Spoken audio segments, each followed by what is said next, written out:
It's Thursday again, tell everybody to lock in, grab some popcorn, a drink, and go and throw your AirPods in. It's the 1 hour show, constantly speaking facts. Bulletproof stats are always shooting from Matt. And when it comes to Kyle, you getting numbers and style. Jake is gonna educate you, he has that knowledge on file. Players, step your game up, don't be sluggish or lazy. Or Jimmy J might hit you with a shaky baby. Catch him on YouTube or any podcast platform. Breaking all the news down like Shaq does the backboards. No hot takes, this is where the hottest debate's at. Now kick your feet up, cause it's time for straight facts.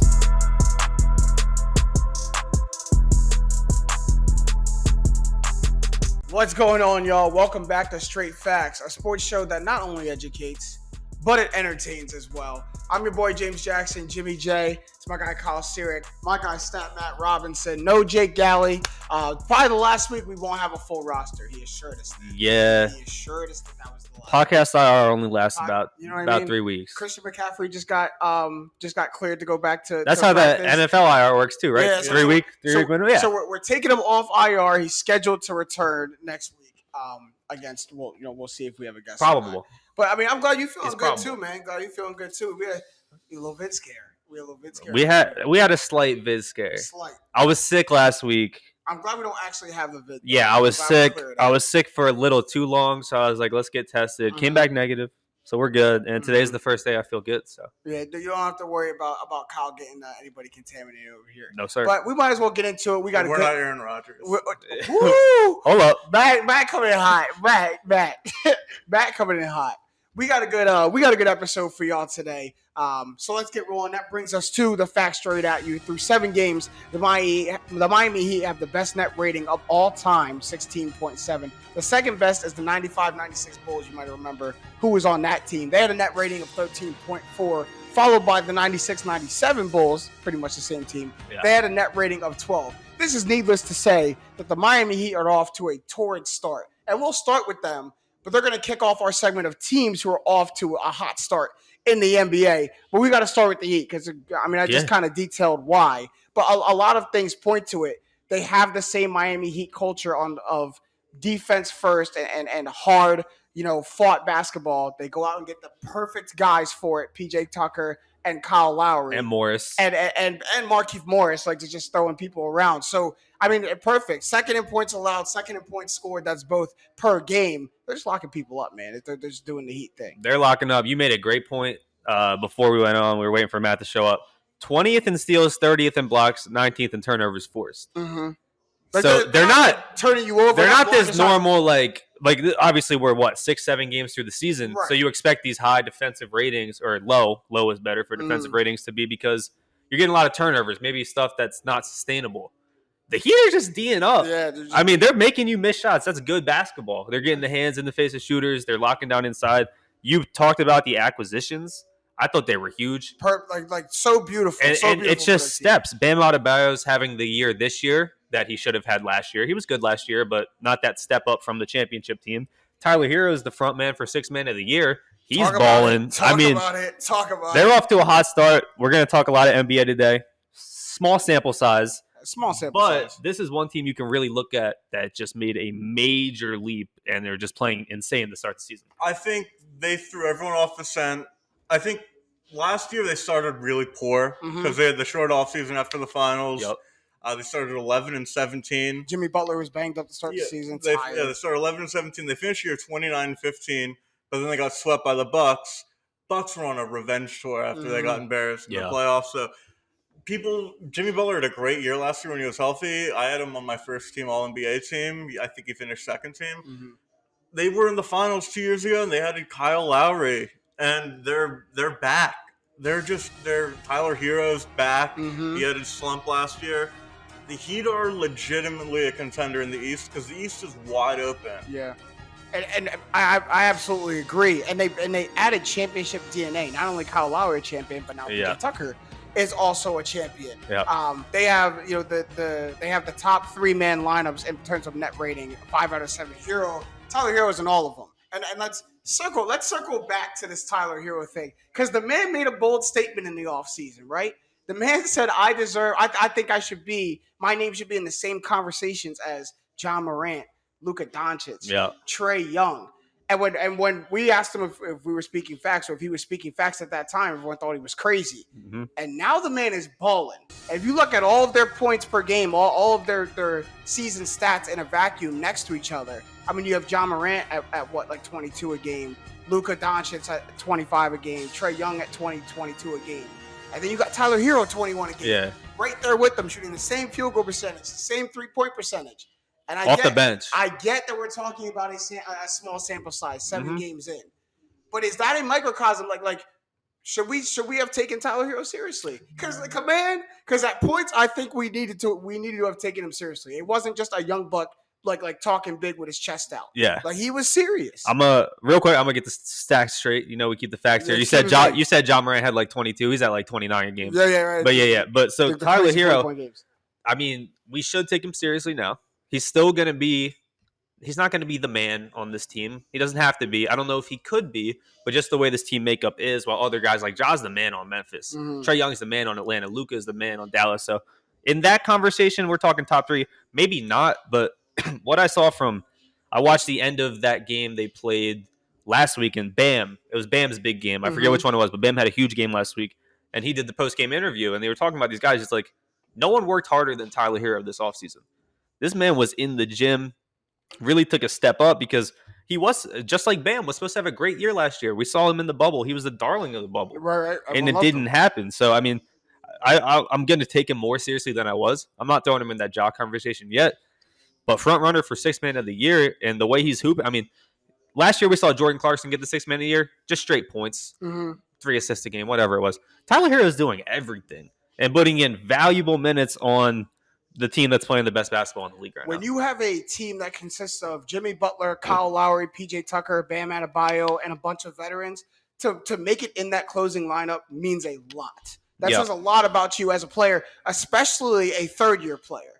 Those are all veterans I just named. All guys who have double-digit years in the league, multiple All-Stars, championships. For you to be in a closing lineup with them, for Eric Spoelstra and Pat Riley to put you in a closing lineup with them every game, that says a lot about you. Yeah. That's not an accident. Tyler Hero finds himself in a situation to not only like be on the floor with them, but to make plays, to make winning plays and impactful plays. The other night, I mean, he goes from nearly 30 the other night off the bench and making impactful winning plays at the end of the game.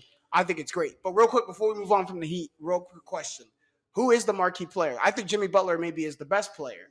Who's the marquee player for this Heat team? Because you got 3 legitimate answers to that at the end of the game. Yeah. You got Kyle Lowry, Jimmy Butler, and Bam Adebayo. Who's the marquee player for the Heat? It's still Jimmy. Right. It's still Jimmy. This team goes as Jimmy Butler goes.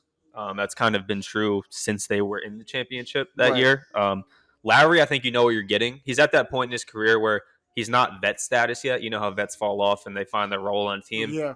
He's not there yet. He's still a good player, a real good player, but he's taking that back seat now that he kind of couldn't take in Toronto besides the one Kawhi year. And Jimmy's the one that has to really get it popping. That's where the team will go with Jimmy Butler. As Jimmy goes, the Heat go. Yeah. We saw him start slow last year because he was hurt. We saw him finish strong because he played great. He had a really bad playoff series. They got swept. Jimmy Butler is how the Heat will go. And since he's a early season MVP candidate, a little tease for later on, they're soaring, and I think I think the Bucks and Nets are still the top 2, but I think they're positioning themselves to be the 3rd best team in the East. I think they're positioning themselves to be the best team in the East. Like I think they're almost maybe not given, but they're very likely to finish top 3, 4. They're positioning themselves to be in the driver's seat. The East is going to be so tough this year. It's going to be crazy. How about another team? Another reason the East is going to be crazy. Yeah. And we talked about them. How about a plug for Kyle's big board? Kyle talked about them on his big board going into the most improved teams coming into the season. Number 1. The Chicago Bulls, man. And they're everything we thought they were going to be through 7-8 games of the season.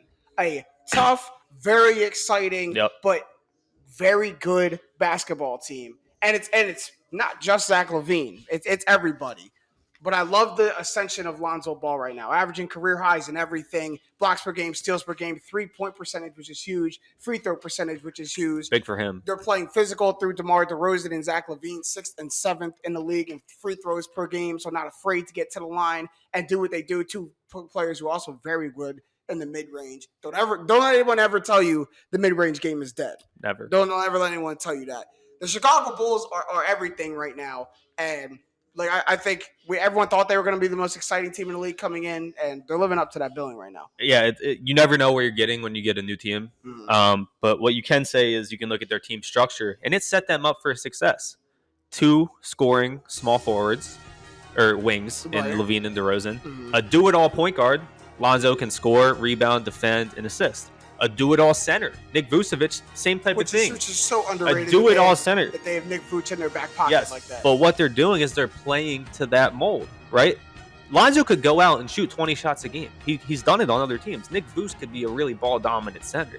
But they're playing to that mold. Zach LaVine and DeMar DeRozan lead their team in usage rate. Mm-hmm. And I looked back, Zach LaVine's actually been the highest usage rate player on the Bulls since he's been there. And DeRozan has more than him, but LaVine's usage rate didn't drop.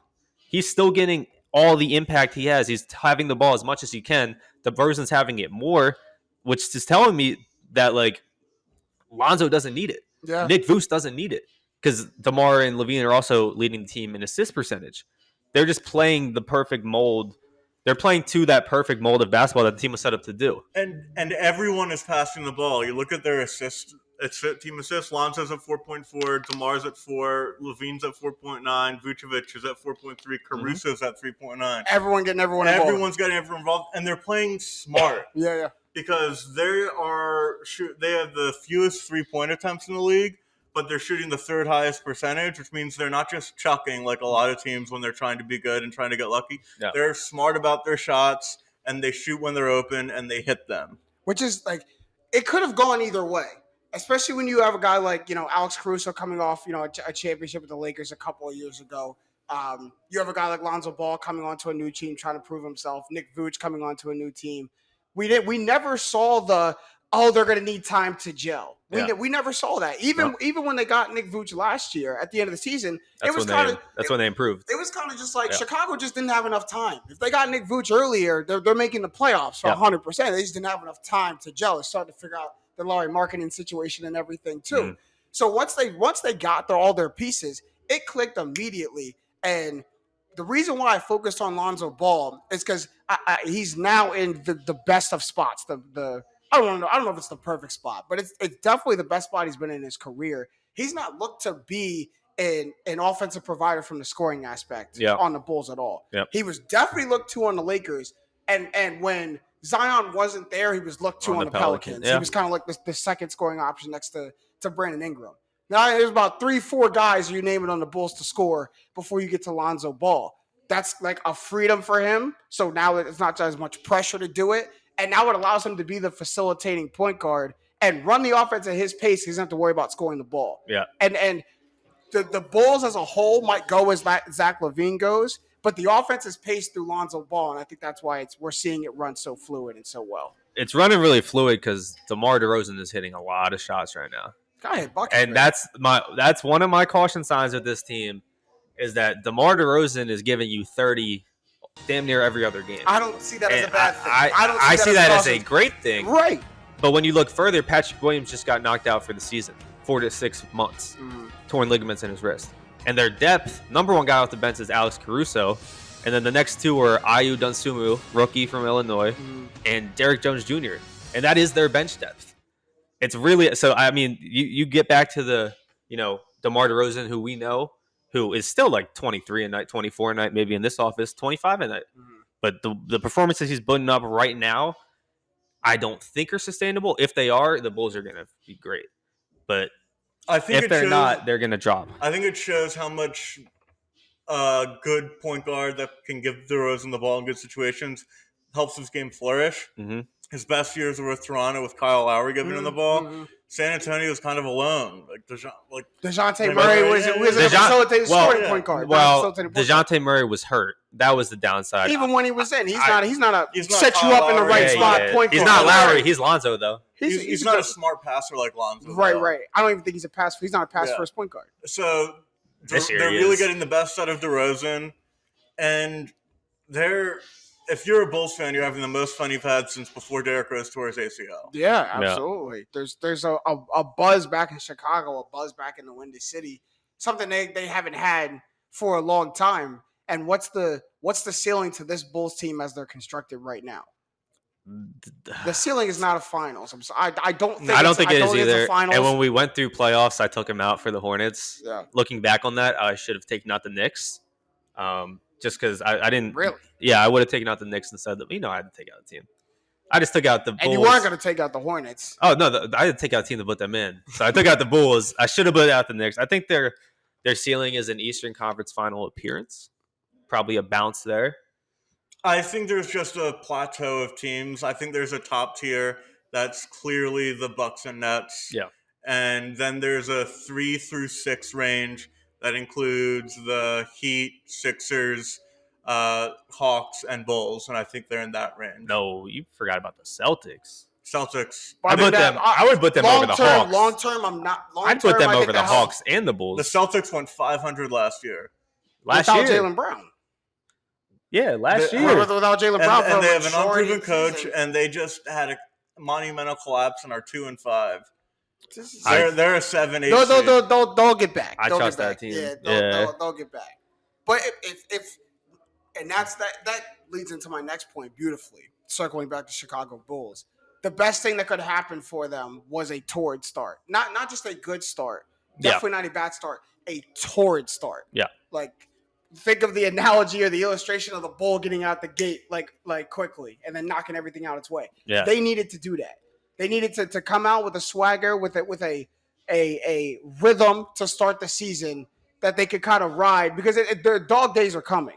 It's going in your heart. Jazz too, but they needed momentum. They needed momentum coming out of the start of the season. It's not like they haven't played anyone. They lost to the Knicks on a missed buzzer beater by 1. They beat the Jazz, who were the best team in basketball in the regular season last year. It's not like they've gotten a soft schedule. Like, they're playing and they're proving that they're really, really good. Yeah. Yeah. I think their starting unit will be up there with every starting unit in the league. Mm-hmm. It's when you have to get off of that, when one of those 4 guys has a bad game, I'm nervous about this team. It's not just all-star time for Zach LaVine. It's like all NBA time. Yeah. Now. He would have to. Yeah. It's that next level. All right, we're gonna round out this segment of the episode with these last 2 teams. The next one, people have been waiting for this team to get back to where they are, and it finally looks like they are nearing back to that spot that they were. That's the Golden State Warriors. 98.7 defensive rating, second best to the Heat, we talked about earlier. And I'm glad we're starting with that, because that's not a spot where people are used to seeing the Warriors dominate, or at least the reason why they're one of the best teams in the league. Yeah. If not for the Heat, this would be the best defensive rating since the 2015-2016 San Antonio Spurs. So they're really getting it done on the defensive end. And that man, Steph Curry, is back to being maybe the best player in the NBA right now. Yeah, well, we saw flashes of it last year. We saw Steph mad last year. Then he missed the playoffs. And that, you want to really light a fire under Steph Curry, and give him a longer offseason to recover and train and everything. 100%. And on offense, they're moving the ball. The highest assist percentage in the league. 70.5% of their baskets have been assisted, which is the best Warriors team. Remember that 2015-2016 Warriors team. Yep. Was the best at sharing the ball. Yeah. The ball never stuck to anybody. I remember we were on the same page about this, that the Warriors are a playoff team. They're doing it this year. Probably even maybe even like a top 5 seed in the West. And Clay is coming back. You said last week, 2 weeks ago. You said 2 weeks ago, if Clay comes back, the Warriors win the title. And I think that's already energizing this team. 100%. Because it's in them, in men, and you know the word I'm trying embedded to say. In them. I was going to say ineminent. Inevitable and eminent. I was mixing them together. But it's that word that Clay is coming back. It's like he's coming back. So that's energizing this team. Coming. James Wiseman, their top pick last year, still hasn't played a game. He'll come back. I mean, I think there's a lot to look forward to. There's a bravado around them. There's a thought. You can tell there's an aura. They're like, we know we're getting Clay. We know we're good right now. And we know if he comes back, any resemblance of Clay, and they're hooping, and they're still there.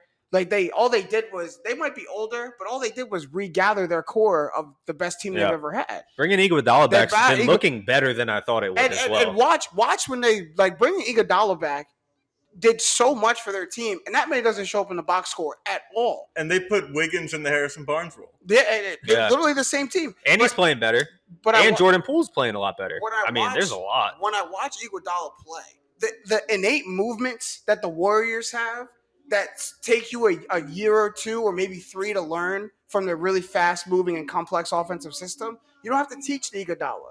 Like when Steph gives him the ball up, Iguodala doesn't have to remember, look to the corner. Yeah. It's just automatic. I'm going to get it back to Steph and pin someone out of the corner to give it to him. Yeah. And that's so good for them to get back to that. To something that they don't have to force, they don't have to teach. He just innately gets it. Like that's so huge. Yeah. Like to me, it's just like a more polished, more experienced version of that 73-9 team that we saw. Yeah. Like I'm seeing resemblance of it. Yeah, they're getting back to that. I mean, last year we saw them playing with a lot of guys that really shouldn't have been on the court. Mm-hmm. Juan Toscano-Anderson was like their top guy off the bench, and now he's barely getting any minutes, right? Damian Lee's stepped up. He's been great off the bench. They brought in an Otto Porter as well, who's putting in valuable minutes. Jordan Poole stepped up. I mean, this team's finally – last year was a down year, and we knew that, especially when Clay got hurt. And then Steph kind of kept them in it, kept them fueling, but no one around him was playing well. Now he's got guys around him playing well, and he's still elevating his game. There's a lot more to be done this season for the Warriors, and I trust them to do it. Here, if Steph Curry has players, let me start by saying this. Steph Curry is playing maybe the best basketball, like maybe in his career through these first 7 games. Like just how he looks. Like he looks incredible. He looks good. When Steph Curry has players playing around him like well, he's out of this world amazing.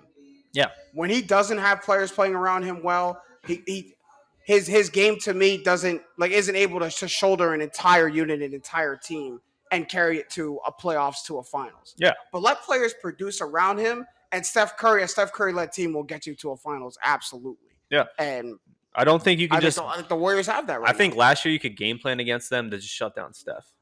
That's obviously a huge part of your game plan now, but you can't solely focus on that and having the shot to beat the Warriors. I even think there's a way that they won't need James Wiseman to come back. I agree. Like I think there's very much a spot where the Warriors can get to where James Wiseman and his role becomes expendable. When Wiseman got hurt last year, they got better.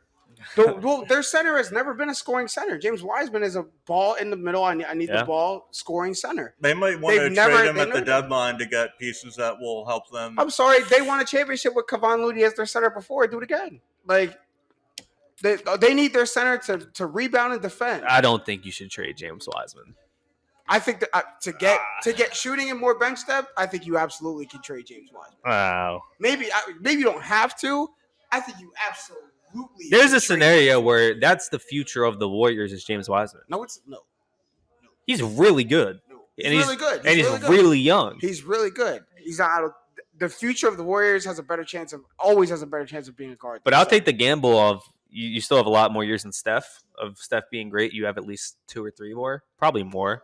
I'll take the young guy that you've picked so high that has all this potential. If Wiseman's great in like 2 years and Steph's still balling, Clay's still there, and you got this guy on the last year of his rookie player option, and he's just awesome. I mean, I keep Wiseman 100%. Think about what we just talked about, though. How the Steph Warriors is turning 34 this year. Like, there's not a lot of time left. That's what I said. He has 2 or 3 more great years left, though. So maybe. But real quick, you got to go all in on what you have with Steph now. Thank you. Think about what we just talked about. Draymond, JJ, and Clay. You don't know how much his body's going to hold up after his Achilles but all ACL. In, that's still your starting center.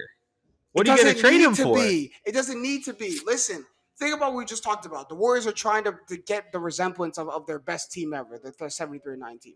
Name me a time where their center was ever like a crazy productive center when they were winning championships. Yeah, I agree. JaVale McGee, Kevon Bogut Looney. was solid. Bogut was solid, but I agree. Bogut was giving the buckets. The problem is you're coming off. Bogut was really good defensively.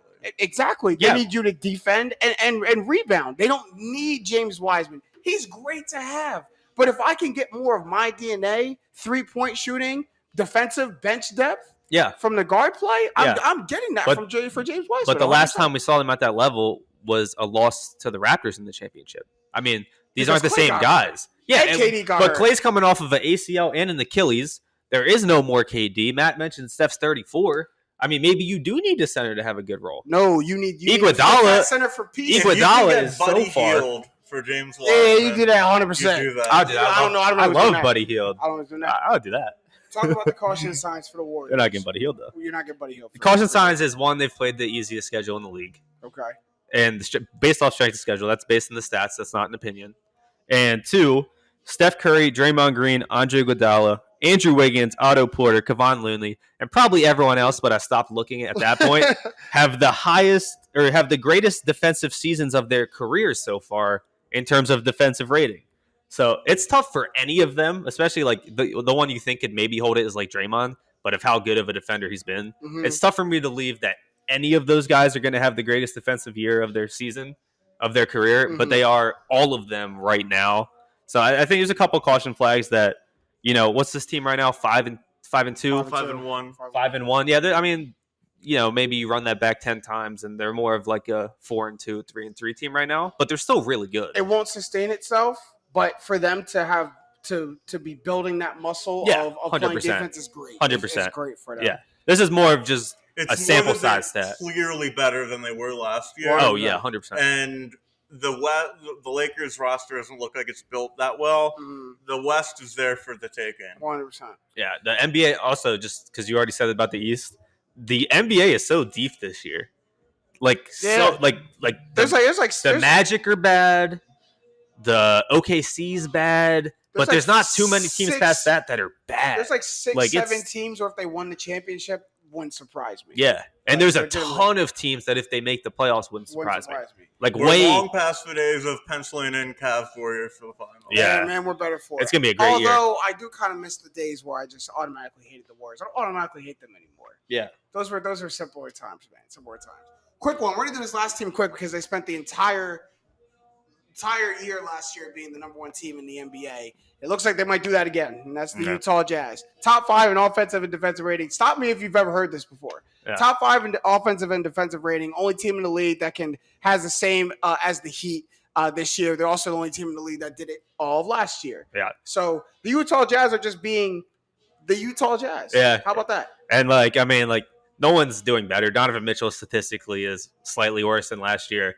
Rudy Gobert, outside of the fact that he's averaging 18 rebounds a game, which is stupid, isn't doing anything special to bring you over the top. I mean, it's the Utah Jazz. It's we know what it is. Yeah. They're a great regular season team.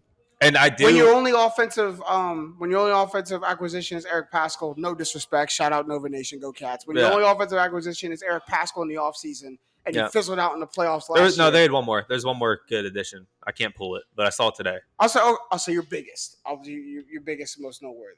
Maybe. Oh, Hassan Whiteside. That's who it is. Okay, if your biggest and most noteworthy is Eric Pascal, then you got. It's a good addition, though. It was a huge indictment when Kawhi went down at the series 2-2. And they lost games 5 and 6. Yes. When Paul George got to get rid of the pandemic P nickname on your behalf, that's not good. They're the same team as they were last year. They'll rake it in the regular season. They might get like 58 wins, but then they'll flame out in the second round to whoever the hot 4 or 5 seed is. Yeah. What they will get this year, though, is a fully healthy Mike Conley. I mean, fingers crossed he stays healthy, but they didn't have that last year. He was hurt for a long time, and he's playing good basketball, so maybe it adds another element. I know he was there in the playoffs, but he hadn't played with those guys for that long at that point. Now you get a whole nother season.